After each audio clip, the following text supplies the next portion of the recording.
आदाब नाजरीन, जी सलाम देख रहे हैं आप। मैं हूं आपके साथ शफ़ान अंसारी, लेकर हाजिर हूं रात के 8 बजे आज का मुद्दा। कोरोना के खिलाफ जंग जीतने के लिए लॉकडाउन की मियाद बढ़ा दी गई है। वज़ीर आज़म नरेंद्र मोदी ने मुल्क को खिताब करते हुए कहा है कि कोरोना को हराने के लिए अब पूरे मुल्क में 3 मई तक लॉकडाउन जारी रहेगा। उन्होंने कहा है कि अगर हम सब्र और तहम्मुल बनाकर रखेंगे, क़ानून की पासदारी करेंगे तो कोरोना जैसी वबा को भी शिकस्त दे सकते हैं। वज़ीर आज़म नरेंद्र मोदी ने कहा है कि सभी का यही सुझाव है कि लॉकडाउन को बढ़ाया जाए। कई रियासत तो पहले से ही लॉकडाउन को बढ़ाने का फैसला कर चुके हैं। सारे सुझावों को ध्यान में रखते हुए यह तय किया गया है कि हिंदुस्तान में लॉकडाउन को अब 3 मई तक और बढ़ाना पड़ेगा। पीएम ने कुछ ही दिनों में तीसरी बार मुल्क को खिताब किया। पहली बार में जनता कर्फ्यू की अपील की और दूसरी बार में उन्होंने लॉकडाउन का ऐलान किया था। आज के खिताब में पीएम मोदी ने 7 बातों पर आवाम से अमल करने की अपील भी की। उन्होंने ये भी कहा कि इस दौरान 20 अप्रैल के बाद कुछ जगहों पर पाबंदी में कुछ ढील देने पर गौर किया जा सकेगा। इस दौरान अगर कहीं पर इजाज़त दी भी गई तो वहां पर भी सशर्त वो इजाज़त दी जाएगी। इसके अलावा कई दूसरी बातों का भी उन्होंने जिक्र किया, जिसमें बुजुर्गों का खास ध्यान रखना शामिल है। सारे सुझावों को ध्यान में रखते हुए ये तय किया गया है कि भारत में लॉकडाउन को अब 3 मई तक और बढ़ाना पड़ेगा। यानी 3 मई तक हम सभी को, हर देशवासी को लॉकडाउन में ही रहना होगा। इस दौरान हमें अनुशासन का उसी तरह पालन करना है जैसे हम करते आ रहे हैं। कोरोना जिस तरह फैल रहा है, उसने विश्व भर में हेल्थ एक्सपर्ट्स को और सरकारों को और ज्यादा सतर्क कर दिया है। भारत में भी कोरोना के खिलाफ लड़ाई अब आगे कैसे बढ़े, हम विजयी कैसे हो, हमारे यहां नुकसान कम से कम कैसे हो, लोगों की दिक्कतें कम कैसे करें, इन बातों को लेकर राज्यों के साथ निरंतर चर्चाएं की है। तो आज एक तरह से कहा जा सकता है प्राइम मिनिस्टर नरेंद्र मोदी ने सुबह 10 बजे मुल्क को खिताब किया और एक बार फिर से लॉकडाउन को बढ़ाने का फैसला किया गया। साथ ही उन्होंने कुछ दलीलें भी दी, जिसके तहत उन्होंने ये बताया कि किस तरह से मामले ज़रूर हमने कंट्रोल करने की कोशिश की है, लेकिन अभी भी हमें मेहनत करने की ज़रूरत है, लिहाजा लॉकडाउन को और आगे बढ़ाना पड़ेगा। इसी पर चर्चा करेंगे। मेरे साथ स्टूडियो से हमारे साथी सैयद अब्बास मेहंदी भी हमारे साथ जुड़ गए हैं। सैयद अब्बास मेहंदी, आगे की बात करूंगा, लेकिन उससे पहले समझना मैं चाहूंगा आपसे कि लॉकडाउन 1 जो था, अब तो 2.0 की शुरुआत हो गई है, लेकिन जो ये पहला फैसला था लॉकडाउन का, इसमें किस हद तक हमने कामयाबी हासिल की? देखिए, लॉकडाउन का जो फैसला था वो बहुत ज़रूरी और बहुत जल्दी तौर पे लिया जाने वाला फैसला था और उसी के हिसाब से वज़ीर आज़म ने यह फैसला लिया और ऐलान किया कि हम 21 दिन का वक्त मांगते हैं अपनी आवाम से। तो लॉकडाउन जो जैसे कि आप जानते हैं, हम लगातार कह रहे हैं कि कोरोना की कोई दवा नहीं है, एक ऐसी वबा है, इसकी कोई मेडिसिन नहीं है। ठीक है, तो इसका सबसे अच्छा तरीका है सोशल डिस्टेंसिंग, लोगों से दूरी बनाए रखा जाए ताकि इसका ट्रांसमिशन ना हो पाए, ये स्प्रेड ना करने पाए। अगर कोई मुतासिर है तो दूसरा अगर उसके राब्ते में आएगा तो ये फैलेगा। तो इसके लिए लॉकडाउन बहुत ज़रूरी था। लॉकडाउन होने से अवामी मकामात पर लोगों की भीड़ नहीं जमा हुई। वो तमाम जगहें आपको सूनी और सन्नाटी नज़र आई जहाँ आम दिनों में हज़ारों हज़ार लोग दिखाई देते थे। आप चाहे मेट्रो के में अगर आप जाएं तो आप वहाँ देखते थे कि लोगों का कंधे से कंधा मिल जाता था और बदन से बदन छिल जाता था। तो ऐसे में अगर लॉकडाउन नहीं होता, जिन मुल्कों ने नहीं किया या जिन मुल्कों में देर हुई, वहाँ के नतीजे आपके सामने हैं। तो अगर लॉकडाउन नहीं होता तो कोरोना के जो मामलात हैं वो बहुत ज़्यादा हो सकते थे, मुतासरीन की तादाद बहुत ज़्यादा हो सकती थी। तो लॉकडाउन पहला कदम था, सरकार ने उठाया, वाजिब कदम उठाया और तमाम इदारों को, सरकारी गैर सरकारी इदारों को, कंपनियों को, दफ्तरों को, अवामी मकामात को पूरी तरह से लॉकडाउन कर दिया गया, सड़कें सूनी और सन्नाटी हो गईं, लोग अपने अपने घरों में रहे, जिसकी वजह से कुछ हद तक भारत और मुल्कों के मुकाबले बहुत हद तक कंट्रोल कर पाया लॉकडाउन को। तो ये पहला जो कदम था, पहला जो लॉकडाउन का की आपकी जो 21 दिन की मुद्दत थी, उसको हमने कामयाबी के साथ मुकम्मल किया है। और अगर इसी तरह से लॉकडाउन के तमाम हिदायतों पर, लॉकडाउन की तमाम कवानीन पर अमल करेंगे तो हम लॉकडाउन 2.0 में भी कामयाबी हासिल करेंगे, क्योंकि लॉकडाउन 2.0 में हमें सबसे ज़्यादा खतरा कम्युनिटी ट्रांसमिशन, कम्युनिटी स्प्रेड का है, तो उसको कंट्रोल करना है। इसीलिए वजीर आजम ने कहा है कि एक हफ्ते में हम और सख्ती बरतेंगे। वजीर आजम ने इंतबाह किया कि अगर और भी हॉटस्पॉट्स बढ़ते हैं तो हालात बेकाबू हो जाएंगे, हालात को कंट्रोल करना मुश्किल हो जाएगा। तो अभी कोशिश ये है कि अब जो लॉकडाउन 2.0 में जो हॉटस्पॉट्स इलाके बढ़ रहे हैं, रेड जोन जो बढ़ रहे हैं, उनको कंट्रोल किया जाए, लॉकडाउन पर पूरी तरह से अमल किया जाए। अब आने वाले एक हफ्ते में थोड़ी सख्ती इसीलिए और बरती जा सकती है। हालांकि हम देख रहे हैं सैयद अब्बास साहब, सख्ती बढ़ती जा रही है। कुछ इलाकों में आर्मी को, फोर्स को तैनात किया गया है और पूरी तरह से जिन इलाकों को सील किया गया है कि वहां पर कोई परिंदा भी पर नहीं मार पा रहा है, ये एक चीज़ है। लेकिन सख्ती और बढ़ती जाएगी, इसके क्या मायने हैं? क्योंकि क्या ये उन लोगों के लिए तो पैगाम नहीं था जो लोग अभी भी सड़कों पर दिखाई दे रहे हैं? हाँ, देखिए, सख्ती का उनका मतलब ये होगा कि बहुत ज़्यादा गैर ज़रूरी पासेस बन गए हैं जिनकी ज़रूरत नहीं है, लोग उन पासेस का इस्तेमाल करके आमदो रफ्त लोगों की जारी है। बहुत से ऐसे इलाके हैं, बहुत से ऐसे दूर दराज के इलाके हैं जहां पर अभी पाबंदियां नहीं हैं। ऐसे ऐसे जोन नहीं है कि किसी एक इलाके को सील कर दिया गया, किसी रास्ते को सील कर दिया गया। पुलिस इंतज़ामिया और चौकस होगी, चाक चौबंद होगी और मजबूती से काम करेगी और आमद व रफ्त लोगों की रोकी जाएगी। ये तमाम चीज़ें हैं, वो आने के बाद पता चलेगा कि और किस तरह की कल जो गाइडलाइन जारी होगी उसमें पता ये चलेगा कि किन किन हलकों में, किन किन सेक्टर्स में रियायतें बरती जा रही हैं और किन किन इलाकों और किन किन सेक्टर्स और किन किन हलकों में गैर ज़रूरी लोगों को पासेस दिए गए हैं, आमद व रफ्त जारी है, उस पर कंट्रोल किया जा सकता है। बिल्कुल। और इस बीच सईद सिबली मंजूर भी हमारे साथ जुड़ गए हैं, पॉलिटिकल एनालिस्ट हैं। स्वागत है आपका, खैर मकदम है आपका। आप किस तरह से देख रहे हैं, जिस तरह लॉकडाउन 1 था और उसके बाद हमने देखा है कि काफ़ी हद तक हमने कामयाबी हासिल की है, आपको क्या लगता है बिल्कुल सही गुजरा ये जो पहला मरहला था? देखिए, लॉकडाउन 1 की जहां तक बात करें तो इसमें जो ओपिनियन आया है, जो रुझान आए हैं, वो मिक्स है। बहुत जगहों पे बहुत सख्ती से इसका पालन हुआ है, लोगों ने फॉलो किया है, लेकिन एक सेक्शन ऐसा भी है सोसाइटी का जिन्हें हमें नहीं भूलना चाहिए। जब अपनी बात हम लोग करते हैं तो हम लोग सामर्थ्यवान हैं, अपना सामर्थ्य रखते हैं अपनी आजीविका चलाने का। अगर हम एक महीने काम ना भी करें तो हम लोग सर्वाइव कर सकते हैं। हाँ। लेकिन जो लोग डेली कमा के खाने वाले लोग हैं, दिहाड़ी मजदूर, उनके साथ एक बड़ी परेशानी रही है और उन लोगों को सही रिलीफ नहीं पहुंच पा रहा है।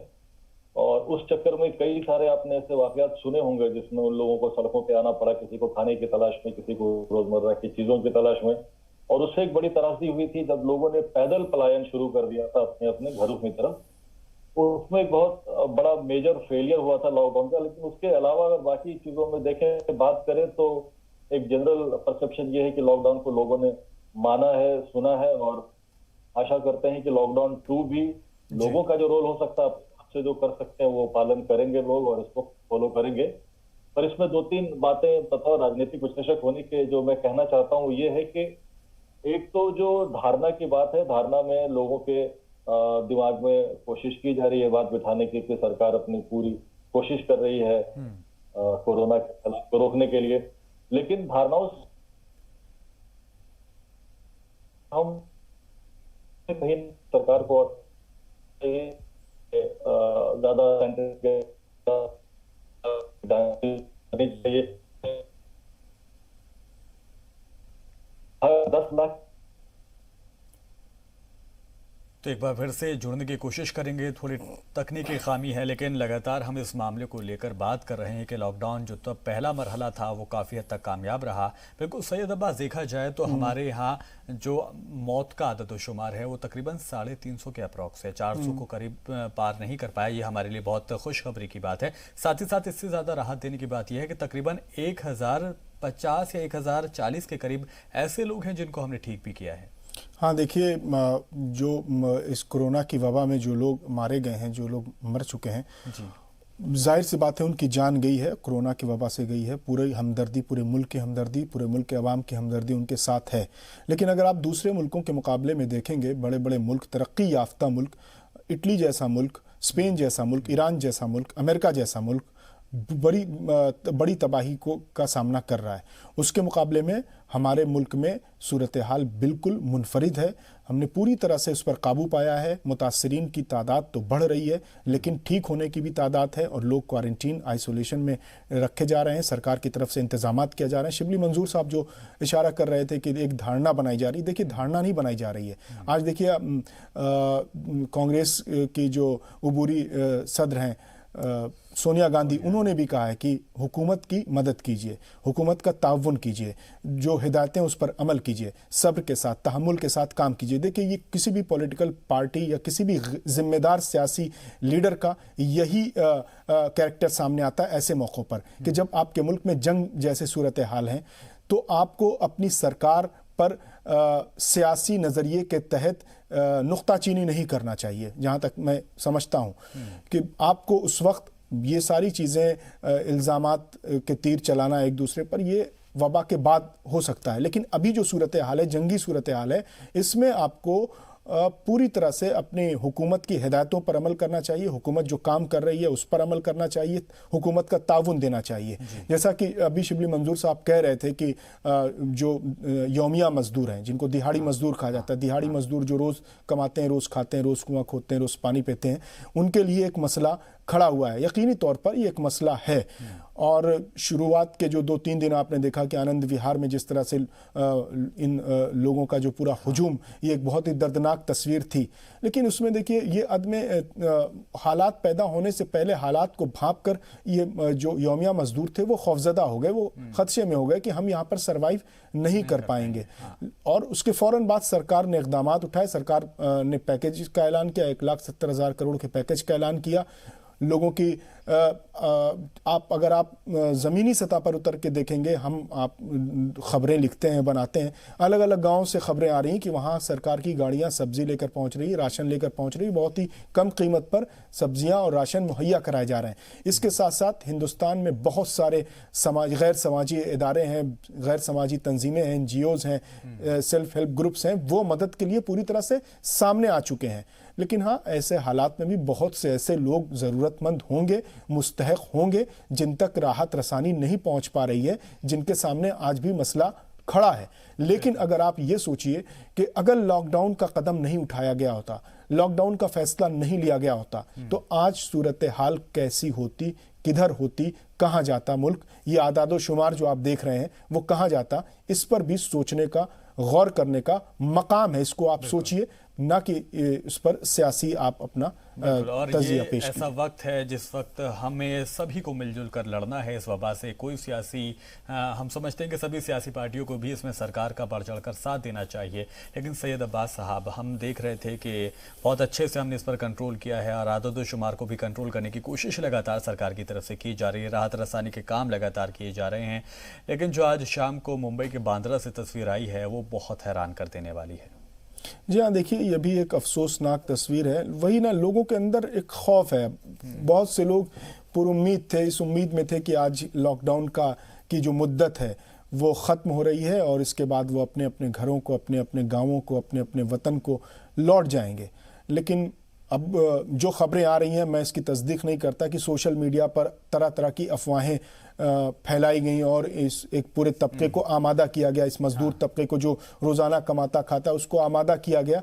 तो कहीं ना कहीं अफवाहों का भी बहुत इसमें रोल रहा है। तो ऐसे लोगों पर इंतजामिया को, हुकूमत को नज़र रखनी चाहिए, इनकी निगरानी करनी चाहिए। और इस तरह के हालात में, इस दौर में भी अगर कोई अफवाह फैला रहा है, सोशल मीडिया पर बैठकर इस तरह की बातें फैला रहा है, तो उसके खिलाफ भी सख्त से सख्त एक्शन लेने की ज़रूरत है, ताकि किसी भी तरह का इस तरह के हालात दोबारा ना पैदा हों।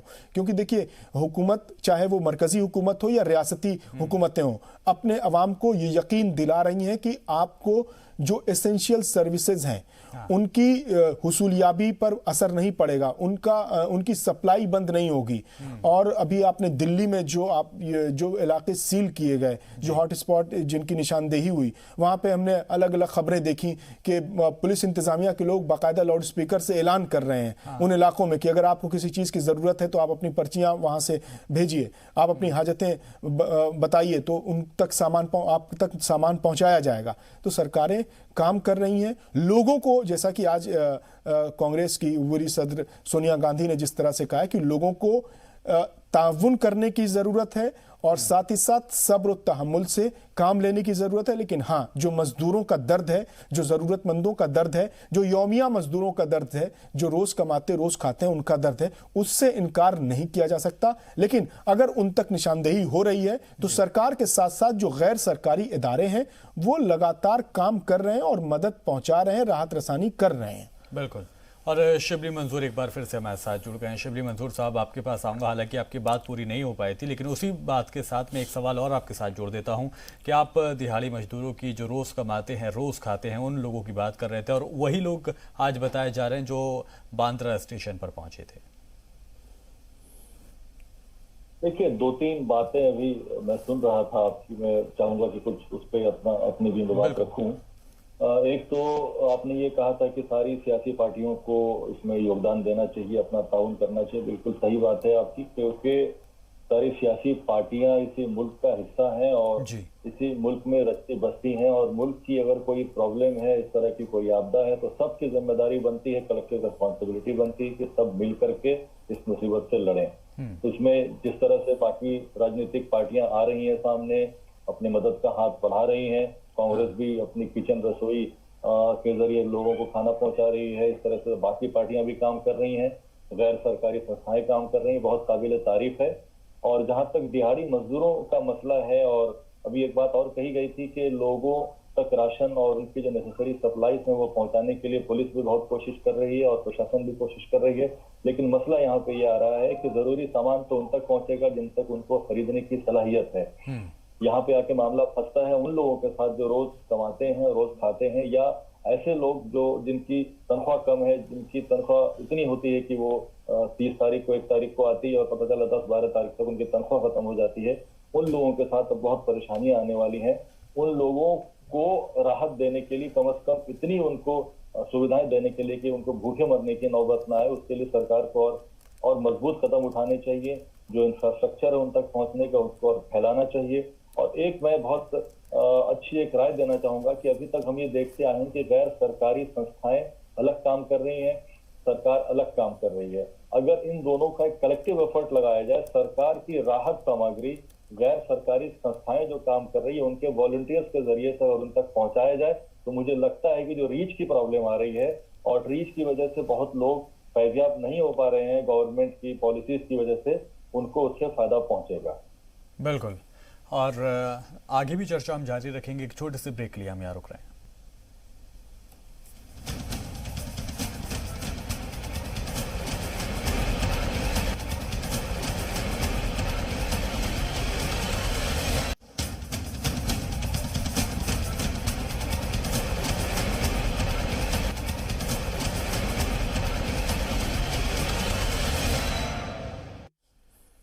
ब्रेक के बाद चर्चा में आगे बढ़ेंगे। और जिस तरह से हम देख रहे हैं कि लॉकडाउन 1 जो था, उसका जो मरहला था वो बहुत कामयाब रहा। और ये चीज़ इस बात से साबित होती है न सिर्फ हिंदुस्तान बल्कि गैर ममालिक की जो कंट्रीज़ हैं, वहाँ के जो जिम्मेदारान हैं वो इस बात को कह रहे हैं। और साथ ही साथ हमने ये भी देखा सैयद अब्बास कि WHO ने भी बढ़ चढ़ कर तारीफ़ किया और उन्होंने ये कहा है कि इंडिया ने बहुत अच्छे तरीके से सर्वाइव किया है और अच्छे से कवर करने की कोशिश लगातार कर रहा है। जी हाँ, बिल्कुल। WHO ने सिर्फ सरकार की ही तारीफ नहीं की है, बल्कि हिंदुस्तान के अवाम की भी तारीफ की है। हिंदुस्तान के अवाम की भी पजीराई की है कि इस हालात में, इस मुश्किल दौर में लोग बड़े ही सब्र तहम्मुल के साथ काम कर रहे हैं और अपनी जिम्मेदारी अदा कर रहे हैं। तो यकीनी तौर पर जो लॉकडाउन का पहला मरहला था जो कंप्लीट हुआ, वो पूरे मुनज़्ज़म तरीके से हुआ। लोगों ने उसमें ताउन किया, सरकारों ने उसमें अपनी जिम्मेदारी दिखाई, रियासती सरकारों ने, मरकज़ी सरकार ने, तमाम सियासी पार्टियों ने उसमें अपनी जिम्मेदारी दिखाई और पूरा मुल्क एक अच्छे मुल्क और एक अच्छे मुल्क के अच्छे शहरियों की पहचान और शिनाख्त ये है कि इस तरह के हालात में मुल्क मुत्तहिद हो जाए। मुल्क के अंदर की जो सियासतें हैं वो बाद में होती हैं, लेकिन जब इस तरह की जंगी सूरत हाल पैदा होती है, मैं हमेशा कहता हूँ, कई प्रोग्राम में इधर जब से लॉकडाउन में हम लगातार प्रोग्राम में हिस्सा ले रहे हैं, तब से हम ये कह रहे हैं कि जब भी मुल्क में इस तरह की सूरत हाल पैदा होती हैं, जंग जैसी सूरत हाल जब पैदा होती है, तो जो मुल्क का लीडर होता है वो आपका सिपाह सालार होता है, आपका सेनापति होता है। तो उसकी बातों को आपको मानना होता है और वो जो भी कदम उस वक्त उठाता है वो कदम पूरे मुल्क की बका के लिए, पूरे मुल्क की तहफ़्फ़ुज़ के लिए, पूरे मुल्क की बेहतरी के लिए उठाता है। वो सियासत से भरे इक़दामात नहीं करता ऐसी सूरत हाल में। तो अभी जैसे कि शिबली मंजूर साहब कह रहे थे, यकीनी तौर पर मज़दूरों का जो मसला है, यौमिया मज़दूरों का मसला है, उससे इनकार नहीं किया जा सकता, लेकिन समाज की भी कुछ जिम्मेदारी है। वज़ीर आज़म ने जब लॉकडाउन किया तो बड़ी उस पर नुक्ताचीनी हुई, सवाल उठे, तो उन्होंने 1,70,000 करोड़ के पैकेज का ऐलान खुद वज़ीर ख़जाना निर्मला सीतारमन ने किया। अब उसमें अगर आप उसका ब्रेकअप देखेंगे तो उसके ब्रेकअप में अलग अलग देखेंगे तो 80 करोड़ मज़दूरों को अगले 3 महीने तक 2-2 हज़ार रुपये कैश ट्रांजैक्शन 10 किलो राशन दिया जाएगा और 8 करोड़ किसानों को 2,000 रुपये उनके अकाउंट में कैश ट्रांजैक्शन उसका होगा। तो जो 10 किलो राशन होगा, अब सरकार ने ये फैसला कर लिया है, अब इसको मुस्तहकीन तक, जिनका हक है, उन तक पहुंचाना ईमानदारी की जिम्मेदारी है, इंसान की नहीं, ईमानदारी की, कि जिनको जिम्मेदारी दी जा रही है, जो इस राशन की तकसीम कारी करेंगे, वो कम से कम ऐसे हालात में ईमानदारी करें। जो मसला उठा था दिल्ली में कि यहाँ से बड़े पैमाने पर मजदूर चले गए, उसमें एक सबसे बड़ी वजह बाजार की काला बाजारी थी कि 3 का सामान 300 रुपये में जब मिलने लगा तो जो रोज़मर्रा की ज़िंदगी जीने वाला मज़दूर है वो खौफज़दा हो गया, वो दहशतज़दा हो गया।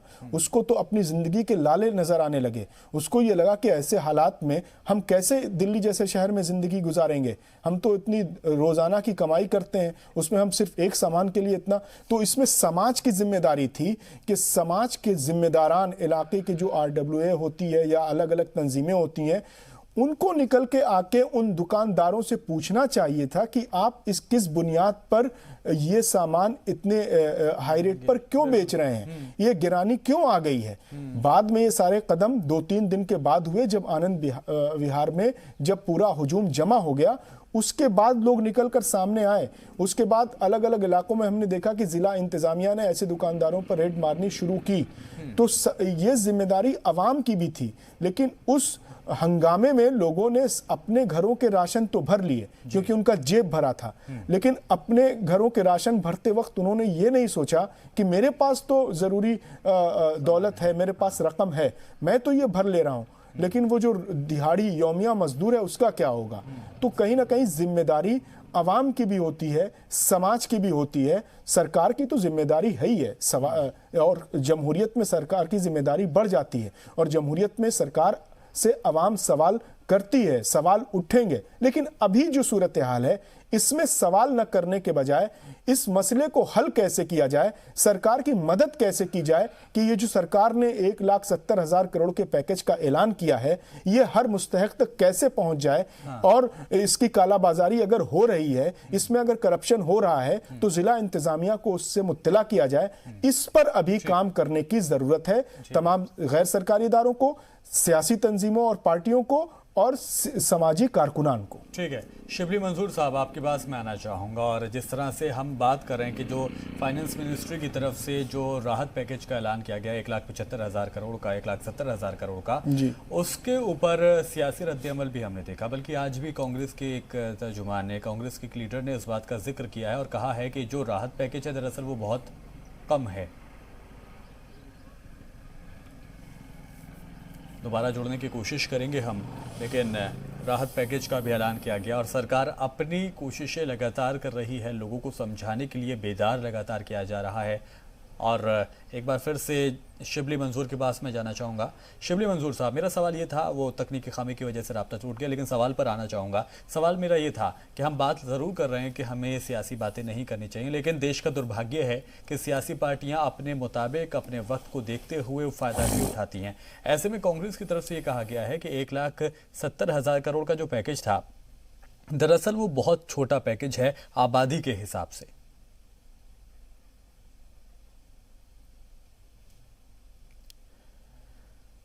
तो 3 मई तक के लिए अब एक बार फिर से लॉकडाउन 2.0 की शुरुआत हो जाएगी। और सैयद अब्बास साहब, किस तरह से अब हम देखें, एक बार बिल्कुल वापस लौटेंगे शिबली मंजूर साहब के पास।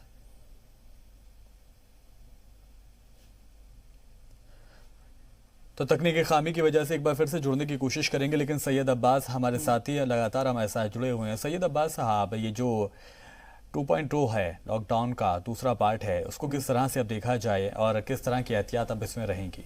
देखिए, कल चीज़ें साफ़ होंगी। कल जो गाइडलाइंस जारी होंगी, कल हिदायतें जारी होंगी 2.0 की। वज़ीर आज़म ने साफ़ किया है कि 1 हफ़्ते तक सख्ती और बढ़ाई जाएगी। साथ ही साथ आप देखिए कि लॉकडाउन 1 में जिस तरह से मरकज़ी सरकार ने और उसके अलावा रियासती सरकारों ने किसानों को राहत दी, फसल काटने के लिए राहत मिली, सोशल डिस्टेंसिंग का ख्याल रखते हुए फसल काटी जा सकती है, फसल को उनके खेतों से ही मंडी तक पहुंचाया जाए, इसको यकीनी बनाने के लिए फैसले लिए गए। फसल कटाई के बाद मंडी तक अनाज पहुंचने के बाद अगली फसल की बुआई के लिए ज़रूरी बीज और उसके अलावा जो पेस्टिसाइड है फसलों को बचाने की, उसकी सप्लाई पर किसी तरह की कमी ना आए, इसको यकीनी बनाया जाए। तो इस पर फैसले ले लिए गए। अब जो 2.0 में जो मसला पैदा होने वाला है शफान, वो देखिए जो FMCG जो प्रोडक्ट्स हैं जो हम रोज इस्तेमाल करते हैं, बिस्किट है, जो FMCG के प्रोडक्ट्स होते हैं, टूथपेस्ट है या फास्ट मूविंग जो प्रोडक्ट होते हैं, उसकी सप्लाई पर अब असर पड़ सकता है। वो इसलिए कि जो रिटेलर्स हैं, उनके पास जो अब सर्वे है, जो रिपोर्ट्स हैं मेरे पास, उसके बुनियाद पर मैं बता रहा हूं कि उनके पास जो स्टॉक है, जो माल है, वो 1 हफ्ते का है। डिस्ट्रीब्यूटर के पास जहां से वो माल उठाते हैं रिटेलर्स, उनके पास 15 दिन का माल है। ये सर्वे और रिपोर्ट बता रहे हैं। तो अब 1 हफ्ते के बाद वो हालात पैदा होंगे।